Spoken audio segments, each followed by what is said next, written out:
श्री स्वामी समर्थ. मित्राची ट्रिप होती राजापूरची 6 दिवसाची. 4 तारखेला निघालो आम्ही. रात्रीचा प्रवास होता. भरपूर मजा आली. रात्रीचा प्रवास, सर्व जागे होते. पिक्चर बघत, गाणे ऐकत या बोलत आम्ही जात होतो. सकाळी लवकर पोचायचं होतं, 6:30 7:30पर्यंत.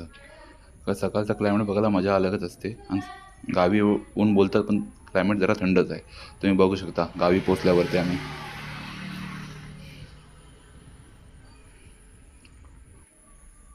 हे बघा, सकाळी पोचल्यावरती गावची मजा अलगच असते. गावी आल्यासारखं असं वाटतं की यार कुठेतरी अलग स्वर्गामध्ये आलो आहे. कोकण म्हणजे अलगच. आपण बघा, डोंगर किती आहेत बघा, आणि फॉग किती आहे बघा उन्हाळ्यामध्ये. ते पण सकाळला 7 वाजले.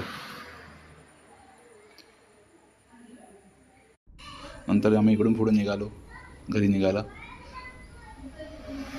रस्त्यावर गाडीच नाहीत, सर्व मुंबईला निघाले. आता आम्ही मुंबईमध्ये गावी एंट्री मारली. पावसाचा क्लायमेट झालेला, पण काय पाऊस काय पडला नाही पहिल्या दिवशी. तसंच घराच्या जवळ पोचलो आम्ही. बघू शकता मित्राचा घर लेफ्ट हँड साईडला. घराचा 2 गाड्या आलेलो आम्ही, सर्वजण होते 12-13 जण.